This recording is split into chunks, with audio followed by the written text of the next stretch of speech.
नमस्कार। महाराष्ट्र राज्यातील तमाम कर्मचारी बंधू आणि भगिनींनो, राज्य कर्मचाऱ्यांच्या बाबतीत 31 मार्च 2025 रोजी आलेले आहेत दोन महत्त्वपूर्ण शासन निर्णय। काय आहेत सविस्तर जाणून घेऊया। व्हिडिओ पूर्ण बघा। चॅनलवर पहिल्यांदा आला असाल तर प्लीज चॅनलला सबस्क्राईब करून बेल बटन दाबायला विसरू नका। तर चला मंडळी, व्हिडिओला सुरुवात करूया।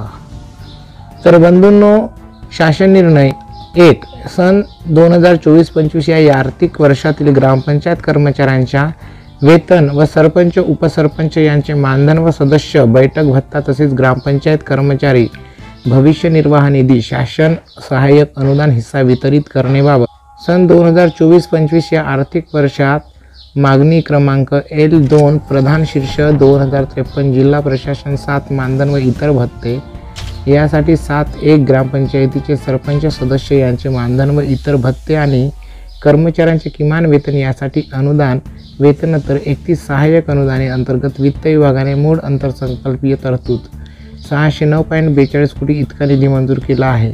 तदनंतर ग्रामपंचायत कर्मचारी यांची 1/9/2020 ते 22 पर्यंतची सुधारित किमान वेतनातील थकबाकी अदा करण्यासाठी पावसाळी अधिवेशनात 40,000 कोटीची पुरवणी मागणी मंजूर केली आहे। तसेच सरपंच उपसरपंच यांच्या मानधनातील शासन निर्णय 24 सप्टेंबर 2024 अन्वये वाढ करण्यात आलेले व ग्रामपंचायत कर्मचारी यांची इतर थकबाकी अदा करण्यासाठी हिवाळी अधिवेशनात 128.24 कोटींची पुरवणी मागणी मंजूर केली आहे।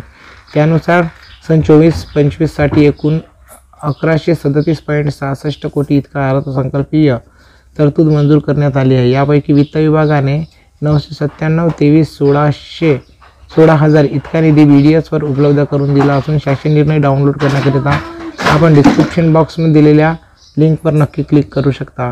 व्हिडिओ आवडली असल्यास एकमेकांना शेअर करा। चॅनलवर पहिल्यांदा आला असाल चॅनलला प्लीज सबस्क्राईब करून बेल बटन दाबायला विसरू नका, कारण अशा प्रकारचे व्हिडिओ तुम्हाला मिळत राहतील। तर परत भेटूया दुसऱ्या शासन निर्णयामध्ये।